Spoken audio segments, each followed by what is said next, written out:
Do you two want to come up here so we can just proceed with the two? Because that'll give you a little better place from which to speak if you like. It's up to you.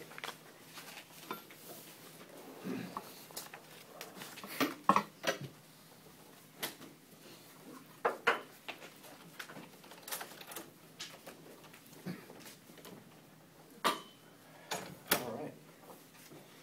So I chose to talk about Voltaire.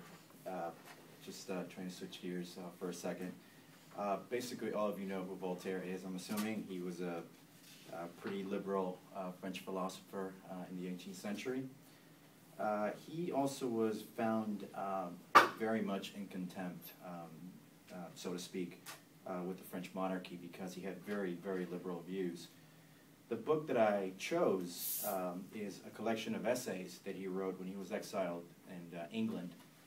And it's called Letters on the English. When he was in England, he was exiled because he ran into a problem with a French noble. And back in the day, if you were a French noble, you can go to the king, especially if he had proper channels, and ask for a letter to either send someone to the Bastille or have them exiled. So this French noble got Voltaire to the Bastille, so they got him incarcerated. But he said, you know what, I prefer to go to exile, so he chose to go to England.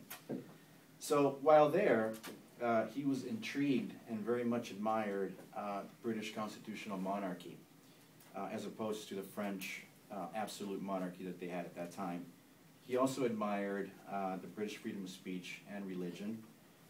And like I said, after spending 3 years in exile, he returned to Paris to publish the works that he did, Letters on the English, in 1733. Nothing that Voltaire did, however, came without controversy, and this book seemed to top anything else he had ever done.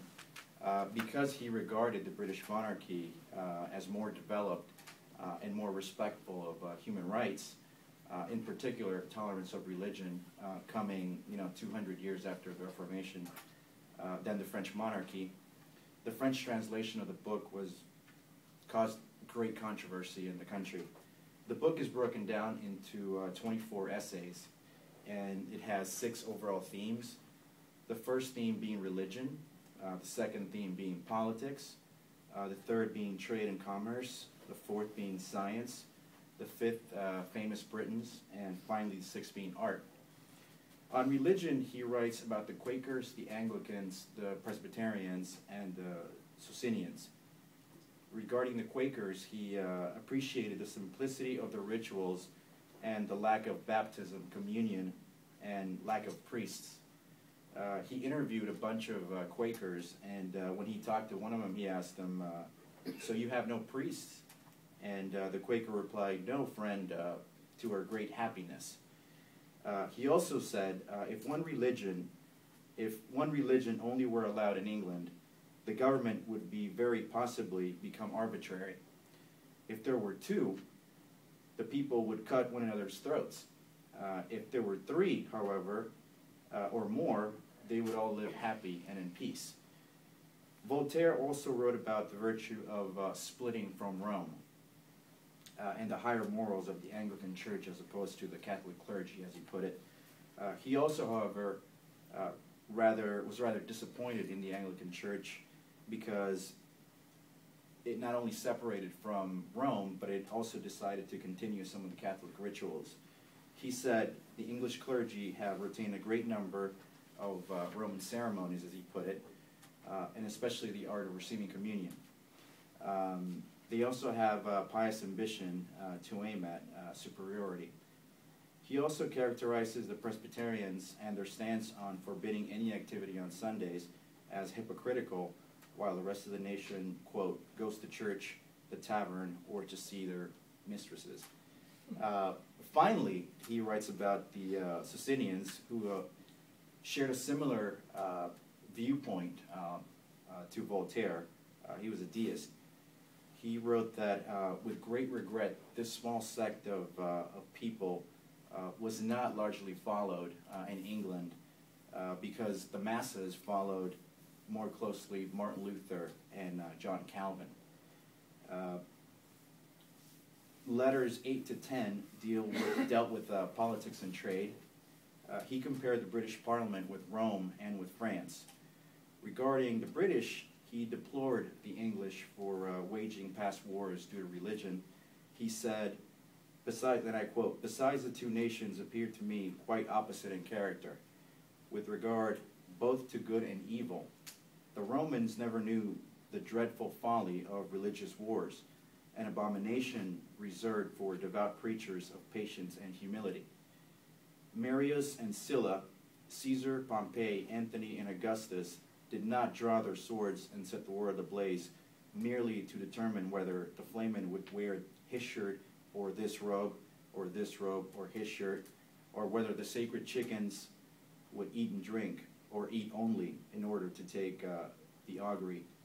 The English have hanged one another by law and cut one another to pieces in pitched battles for quarrels of a trifling nature." So having written that, on the other hand, he did praise Britain for serving liberty rather than tyranny. In terms of France, Voltaire responded to French criticism concerning the reign of Charles I by highlighting the British judicial process as opposed to the outright murders in France of French emperors. In letter 9, Voltaire gives a brief history of the Magna Carta and talks about the equal dispensing of justice and levying of taxes. In the 10th letter, Voltaire praises the English trade system, which to him was very, very beneficial in moving England towards a more developed society than France.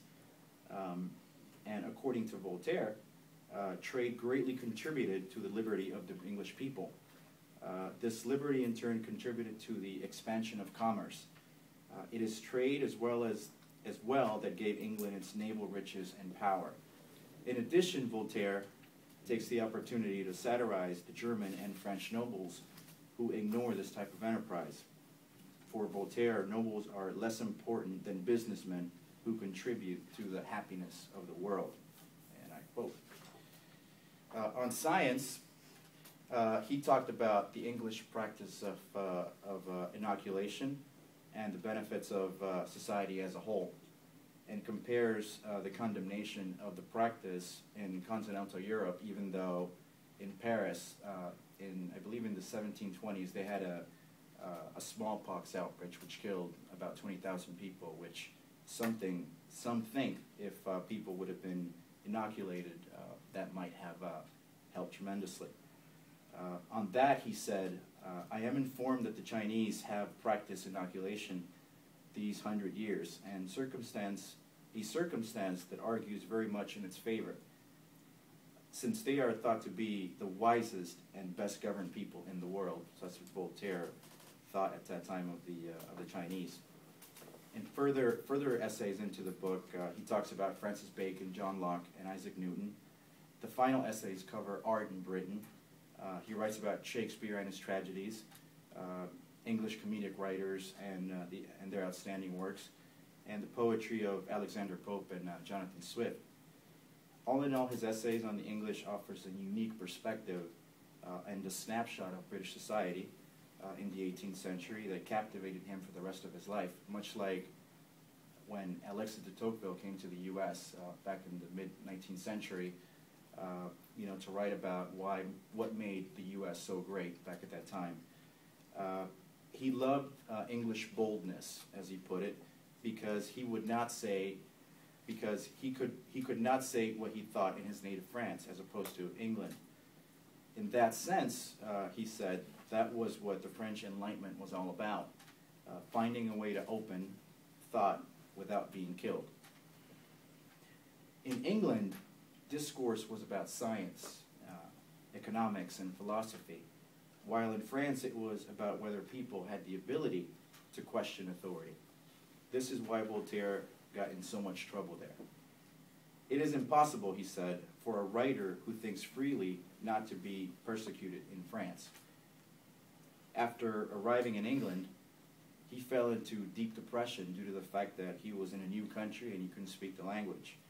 But he quickly learned English through Shakespeare and Swift and Pope, and he really immersed himself in English society.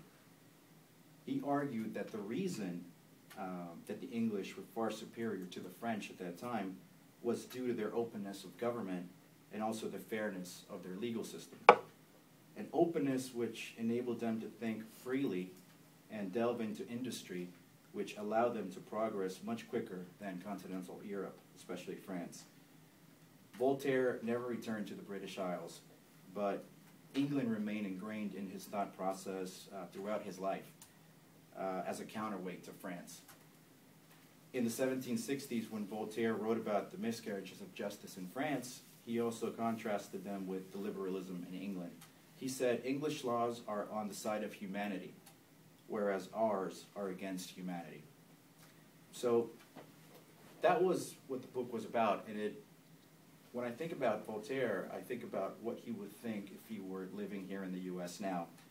And one of the things that I think he would say is the fact that, like de Tocqueville talked about back when he came in the mid-19th century, he would talk about the democratic institutions of our country and how beneficial they are in society. But I think he would really be disappointed at our judicial system and how, you know, as a percentage of the population, there are more African Americans incarcerated, you know, more than ever. And he would also be a free trader, I think. And, you know, he would be one of the people that would lobby for more money towards science and education, as opposed to, you know, some of the people that are running the country now. So that's what the book was about. Thank you. All right, thank you. All right, and before, as Angie's swapping places, just to make sure, so or Tuesday, Cynthia, you have your presentation. Nobody else still has theirs. Everybody else is done, I'm pretty sure. So, okay, just double checking. And thank you. And yeah, please. Where do you like to sit? They're double-sided. So.